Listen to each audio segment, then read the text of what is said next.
want that to end. We don't want them to have a nuclear weapon. We want the straits open. We're closing it now. I want to thank you very much. This has been an incredible visit. I think a lot of good has come of it. We've made some fantastic trade deals, great for both countries. He's a man I respect greatly. Become really a friend. We've known each other now 11 years, almost 12 years. That's a long time. And we've settled a lot of different problems that other people wouldn't have been able to settle. And the relationship is a very strong one. We've really done some wonderful things, I believe. We did discuss Iran. We feel very similar to Iran. We want that to end. We don't want them to have a nuclear weapon.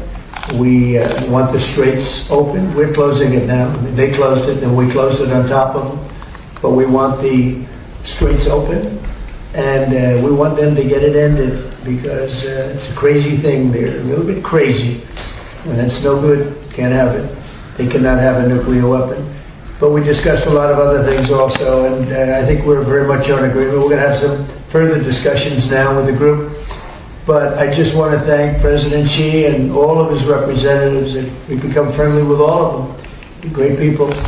And it's an honor to be here. We'll be back, and I believe on September 24th or thereabouts, President Xi is going to be coming to the United States, and we will be reciprocal, like reciprocal trade.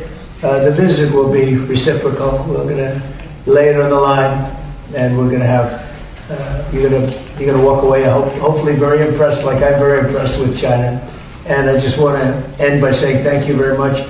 It's been really a great couple of days. Thank you very much. As you have all witnessed, my country has within the span of less than a year twice been subjected to brutal and unlawful aggression by the United States and Israel. The attacks on my people have been justified with false claims that run counter to the informed assessments of the International Atomic Energy Agency and even America's own intelligence community. The truth is that Iran, like many other independent nations, is the victim of illegal expansionism and warmongering. These are ugly things which have no place in today's world. Those who pursue reckless adventures may believe it furthers their geopolitical interests, but as consumers and governments around the world now sense and understand, regional instability is a lose-lose proposition for all sides, including the aggressors.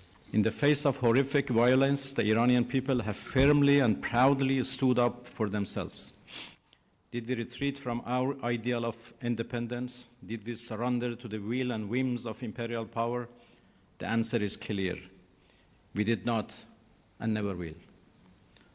I come from an ancient land whose leaders have stood courageously by their people in the pursuit of justice, independence, and the defense of sovereignty and territorial integrity, sacrificing their lives for historic and national ideals.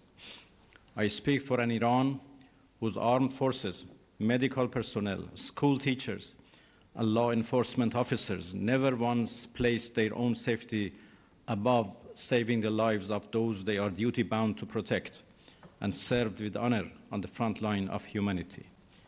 I speak for a people which, under horrific bombardment, chose to stand firm, for the mothers of Minab who did not bend under the grief of losing their children, for young people who refused to let the dust of war erase their bright futures, and for a nation that, despite all pressures, continue to believe in a free, stable, and just world. By now, it ought to be clear that Iran is unbreakable and only emerges stronger and more united when under pressure. While ready to fight with everything we have in defense of our freedom and our soil, we are equally ready to pursue and defend diplomacy. As I have repeatedly stated, there is no such thing as a military solution to anything related to Iran. We Iranians never bow to any pressure or threat, but we reciprocate the language of respect. As much as our powerful armed forces remain ready to exact devastating retribution on foreign aggressors, my people are peace-loving and do not seek war. We are not aggressor in this sordid situation, but the aggrieved.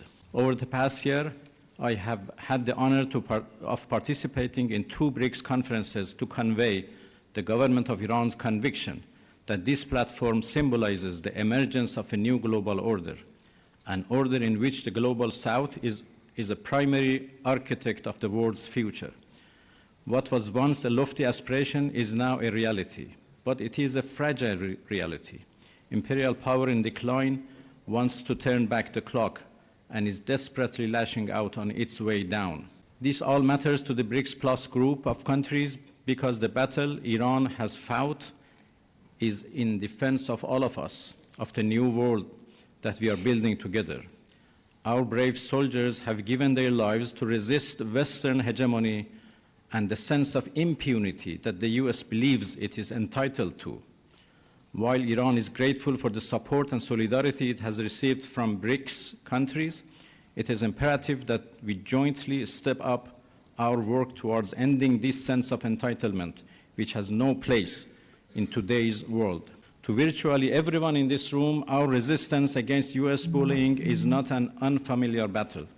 So many of us encounter slight variations of the same repugnant coercion. It is high time for us to jointly step up and work towards making clear that those practices belong in the dustbin of history. Today, our nations are closer to one another than ever before, and we cannot ignore the common and dangerous challenge we all face. History has shown that empires in decline will stop at nothing to arrest their inevitable fates. A wounded animal will desperately claw and roar on its way down. The putting away of all pretenses is apparent in the horrors that the West has shamelessly underwritten or outright pursued in the global South, whether in Asia or Africa or Latin America. What was once framed as unthinkable and decidedly shameful is now either overlooked or openly embarrassed in Western capitals, i.e. horrific genocide, shocking violations of the sovereignty of nations, and outright state piracy on the high seas. These crimes and the Western silence they are met with can only take place if there is a sense of impunity. That false sense of entitlement must be shattered by all of us. Iran, therefore, calls upon BRICS member states and all responsible members of the international community to explicitly condemn violations of international law by the United States and Israel, including their illegal aggression against Iran, a member of BRICS, prevent the politicization of international institutions, and take concrete action to halt warmongering and to bring an end to the impunity of those who violate the UN Charter. We believe that BRICS can and must become one of the principal pillars in shaping a more just, balanced, and humane global order, an order in which might can never make right. Nations which stand up for their dignity and independence may endure hardship, but they will never be defeated.